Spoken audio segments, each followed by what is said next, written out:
어색해서 이렇게 어색하면서 저뿐만 아니라 여러분이 어색하실 테니까 좀 이렇게 좀 빨리 끝내겠습니다. 첫눈이 어제 내렸죠? 11월 말 이렇게 또 첫눈이 많이 내리고 처음인 것 같습니다.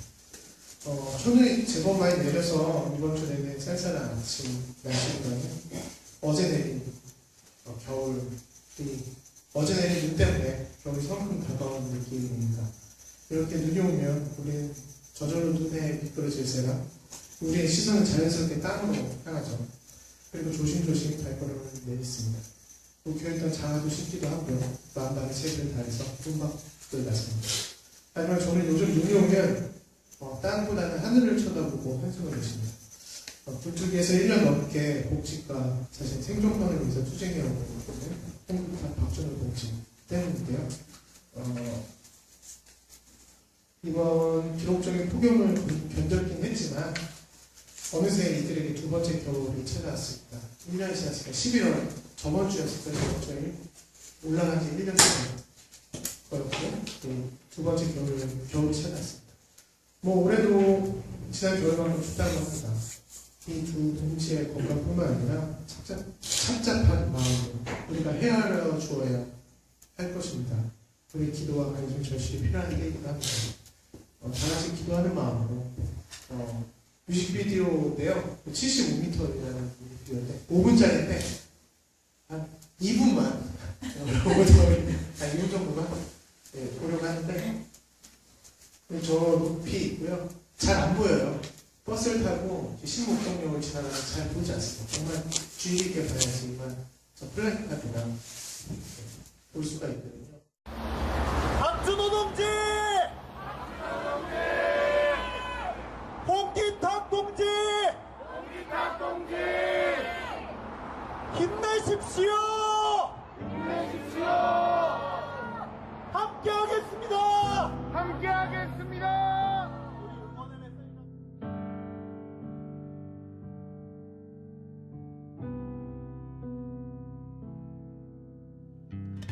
하늘에서 만나러 온 그대는 내가 떠난 것을 알게 되겠죠. 그댄 볼 수 있어요. 75m 위 작은 점을 희미한 불빛을 그댄 볼 수 있어요.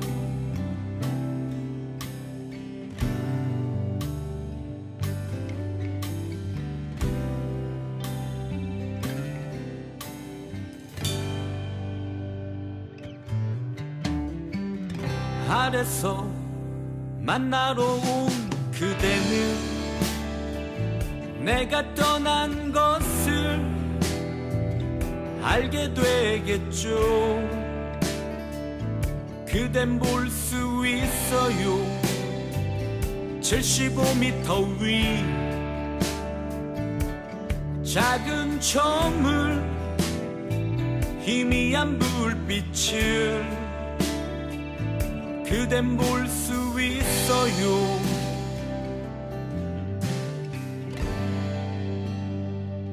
75m 위 75m 위 75m 위 75m 위 그댄 볼 수 있어요. 75m 위 작은 점을 희미한 불빛을 그댄 볼 수 있어요.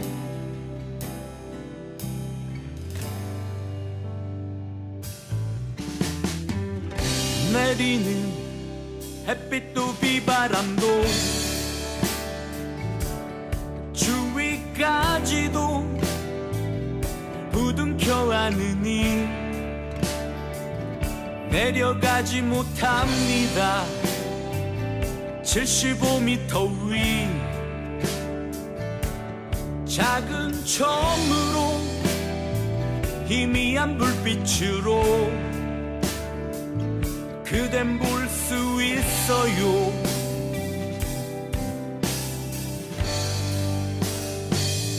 (75m) 위 75m 위 75m 위 마태복음 10장 전반부인데요. 마태복음 시간 순서대로 본다면 예수님이 공생을 시작하고 나서 여러 기적들을 해있는데 9장은 좀 우리에게 좀 익숙한 10장처럼 9장은 우리에게 익숙한 인물들이 좀 나오긴 합니다. 인물들이 나오는데요. 9장에는 죽은 소녀를 살리는 사건이 있는데 이거는 마가복음에서도 마찬가지로 나오죠. 야이로의 해당자의 딸을 살려서 근데 여기서는 이제 한 지도자 지도자의 딸을 살리는 그런 것들이 있는데 제가 알아서 할게요. 돈 드세요.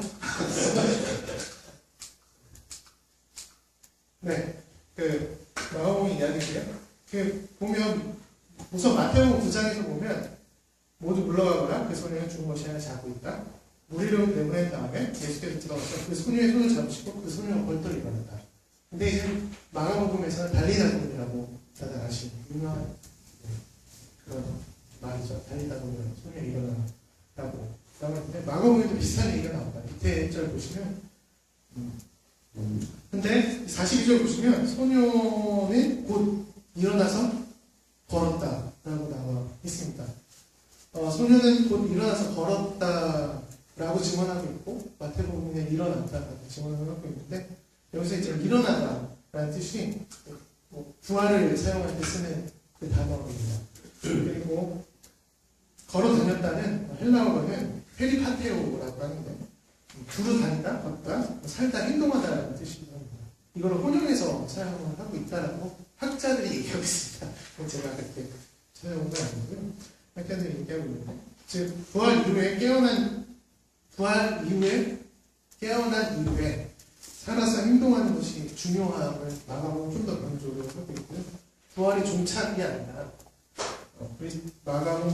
종착이 아니라 그리스도의 제자로서는 시작인 셈이고 이를 행동하고 살아내야지만 제자의 길을 설 수 있다, 들어설 수 있다라고 간접적으로 얘기하고 보여주는 것입니다. 마가복음의 42절 후반부에 보시면 사람들이 크게 놀랐다라고 얘기를 하고 있는데 여기서 크게 놀랐다는 우리가 잘 아는 헬라어 단어입니다. 엑스타시스, 황홀함을 느꼈다라고 얘기하는데 이게 주술적인 요인으로밖에 쓰이진 않지만 예수님이 말하는 회복은 다시 말해서 치유가 본래 목적이 아니라는 사실도 우리가 좀 깨달아야 됩니다. 부활 후 일어나서 걸어야 되는 것이 최종 목적지이긴 하죠. 소위 한국 개신교가 말하는 은혜라고 번역할 수 있는 그 황홀경 종교의 하나의 장치이죠. 근데 이게 목적이 아니라는 사실을 우리가 좀 깨달아야 합니다. 우리가 주목해야 할 것은 죽은 소녀가 벌떡 일어나서 걸어 다녔다라는 사실이고 이러한 힘을 갖게 해준 게 예수님의 능력, 권능이다라는 사실입니다. 그런데 한국교회는 이보다는 이 황홀경에 좀 주목을 하고 되게 손쉽게 이런 것들을 활용할 수도 있다라고 해서 많은 방법으로 황홀경을 활용합니다. 그래서 9절 마지막에 보시면 이렇게 얘기합니다. 9장 23절인데요. 9장 37절인데 추수할 것을 많은데 일꾼이 적다라고 이렇게 한탄을 하시면서 9장이 마무리됩니다. 그 다음에 1절을 보시면 오늘 본문의 1절을 보시면 제자를 불러 모아서 이렇게 말씀을 하십니다. 더러운 귀신을 제어하는 권능을 주시고 그들이 더러운 귀신을 쫓아내고 온갖 질병과 온갖 허약함을 고치게 하셨다라고 얘기하고 있습니다. 이는 9장에서 예수님이 행했던 기적들의 내용들을 하나하나씩 다 정리한 내용입니다. 9장에 이렇게 많은 일들을 했습니다. 예수가 이렇게 많은 일을 했는데 이미 제자들이 눈으로 목격을 했죠. 그래서 이윽고 예수님은 이 모든 것들 너희들이 할 수 있으니까 한번 나가보라고 권유를 하십니다. NIV, 영어 성경에서는 걷는을 어설리티고 뉴욕어는 어설리라고 하죠. 라고 해석하는데 이 걷는이라는 단어는 그러니까 권능이라는 뜻도 있지만 근거, 전거, 설득력, 확신이라는 뜻으로도 쓰입니다. 그래서 이게 어설리티는 그 주석 달 때 있잖아요. 그것도 이제 어설리티라고 많이 쓴다고 한다고 하더라고요. 쓰는데 예수님은 이들한테 근거가 됐기 때문에 이들도 과감하게 이 사역의 길, 예수님이 시키신 그 미션들을 과감하게 길에 나설 수 있었을 거라고 충분히 예측해 봅니다. 메시지 성경의 1절은 이렇게 해석을 하는데요.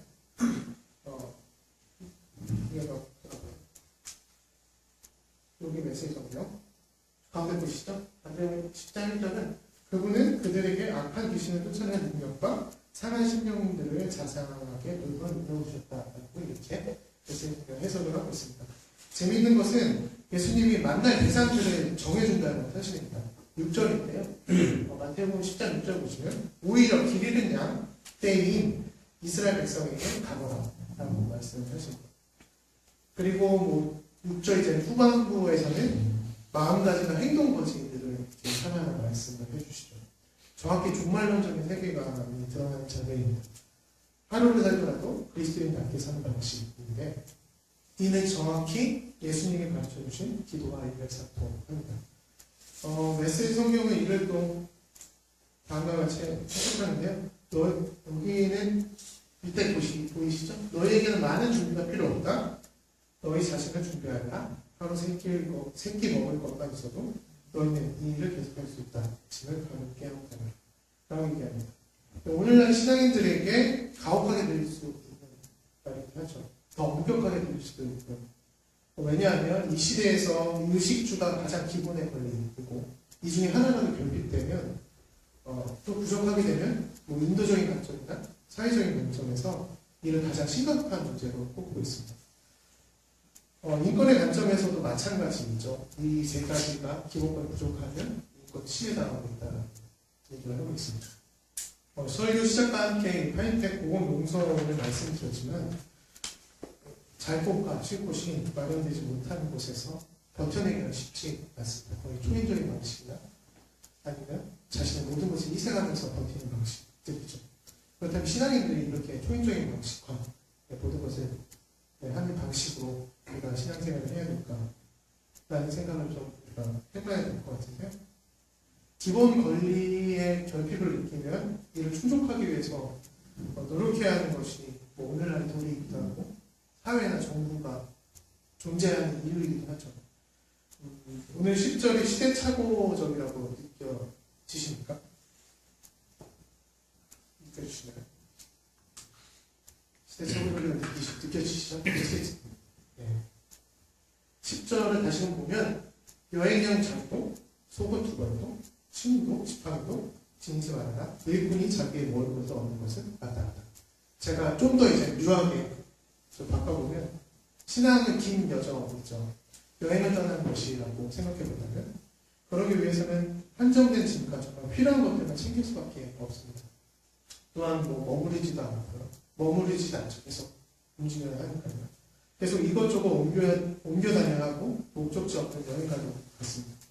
여행에서 짐을 풀고 싸는 것이 주된 일상이 되기도 하고 짐이 많으면 많을수록 긴 여행에서 거추장스럽고 피로도는 여행의 짐으로 인해서 쌓이고 쌓여서 버리거나 아니면 여행객끼리 나눔을 하기도 합니다.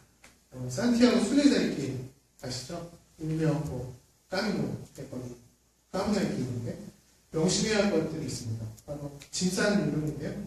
한 블로거의 말인데 다음과 같습니다. 여기 십자가 밑에 보이시면 걷는 동안에 짐을 다른 곳에 맡겨두는 걷는 것이 아니라 항상 배낭을 메고 함께한다.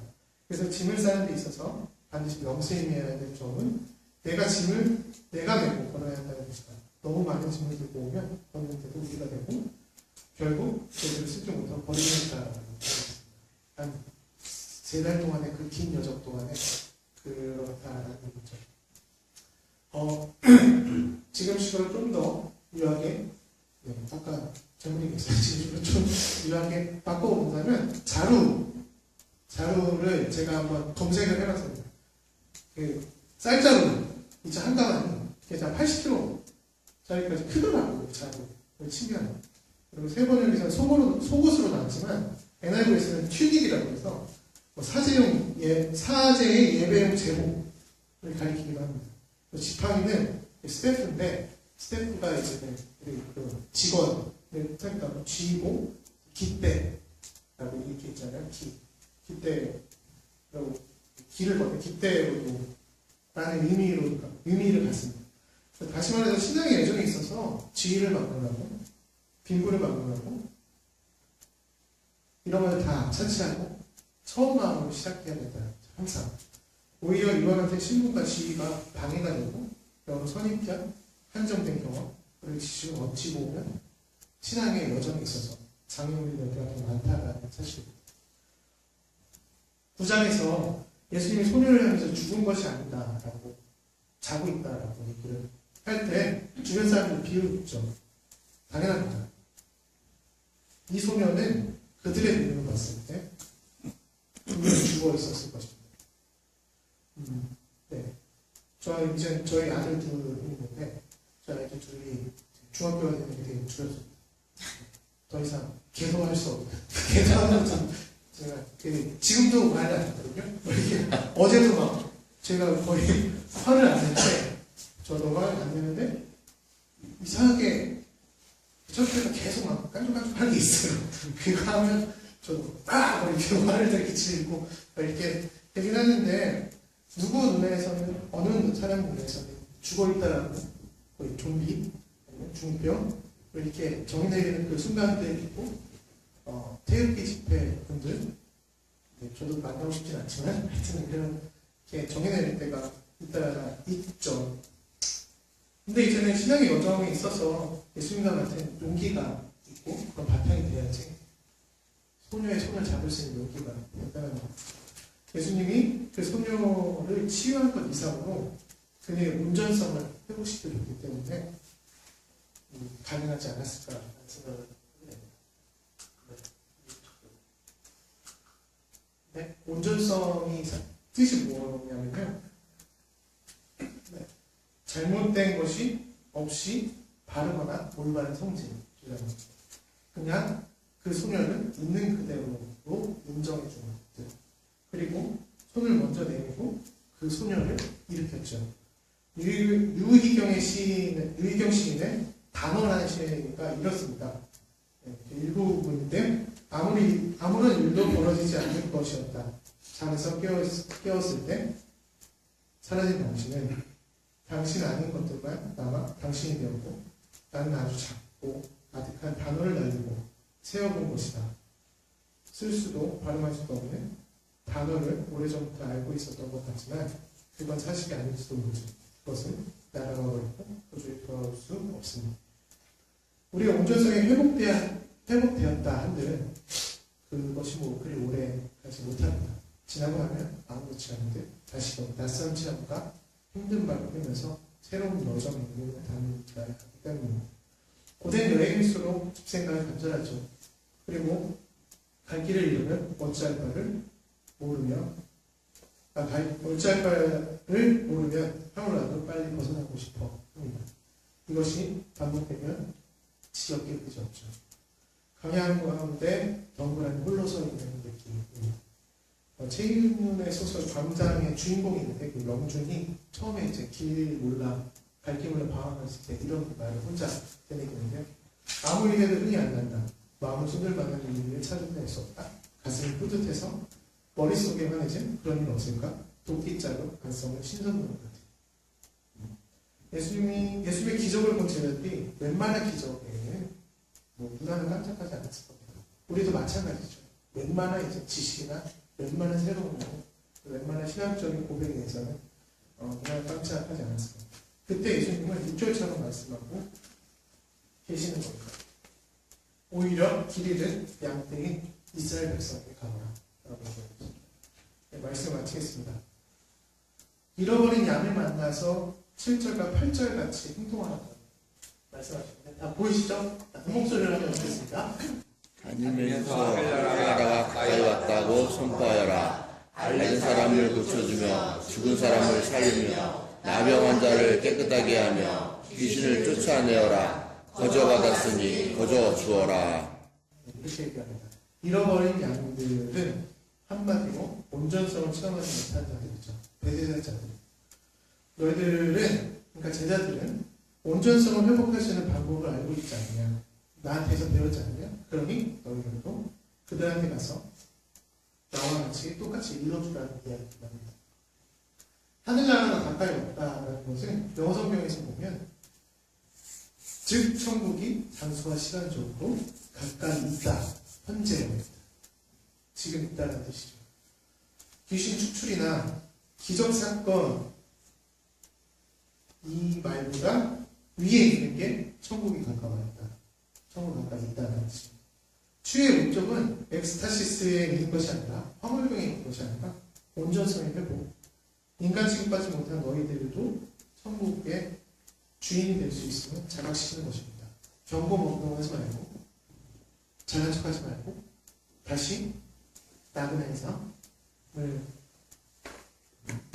이야기하면서 그렇게 나아가라는 뜻이죠. 신앙에는 그 경중도 없고 누가 옳다, 누가 옳다 이단이란 뭐 사이가 있긴 하지만 그런 것들이 없다는 사실은 여기 공동체 내에서는 모든 사람들이 신앙적인 논의와 여러 가지 것들을 다 볼 수 있지만 그거는 우리가 가벼운 마음으로 새로 시작하는 마음으로 차도 다 떼고 얘기할 수 있는 그런 것이 신앙 공동체이고 우리가 온전성을 회복됐다라고 고백할 수 있는 그런 공동체이기도 합니다.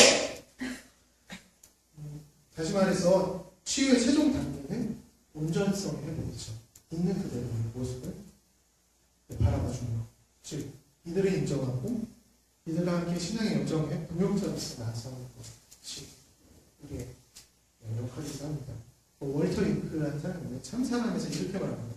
마태에 의하면 이 이야기에서 사람의 아들은 예수에게만 국한된 것이 아니고 용서에 대한 하나님의 뜻을 아는 사람이 누구에게도 행동하는 것, 참으로 하나님의 성품고 하나님을 용서하시는 분을 아는 사람이면 누구에게도 해당되는 것이다 라고 얘기하고 있습니다. 이 말은 오늘 설교 제목처럼 바꿀 수 있는데 온전성의 회복을 아는 사람이면 누구든 그리스도인이 될 수 있고 이 온전성의 회복은 선인격과 자신의 한정된 경험, 경도되었던 이념을 벗어나서 고난받는 이들과 가난한 자들과 우리의 도움과 우리의 교회에 도움이 필요한 모든 이들과 함께할 때 온전성이 회복될 수 있음을 믿으시기를 바랍니다. 바로 예수님은 온전성을 회복시켜주는 길을 우리에게도 알려주시는 거죠. 길은 양들한테 가라는 거죠. 이제 나 그만 붙잡고 길은 양한테 가라. 나의 온전성의 회복뿐만 아니라 나가서 우리 자신의 행동과 또 말로 선포해야 될 의무가 있다는 것들을 우리가 좀 기억해 주셨으면 좋겠습니다. 네, 마지막으로 온전성은 혼자서 주어질 때 아름다운 것이 아니라 서로의 짐을 들어주면서 나아가는 때 온전성이 더 빛을 발하고 그때 존재에 더 가치 있는 모습이 나오는 거죠. 우리도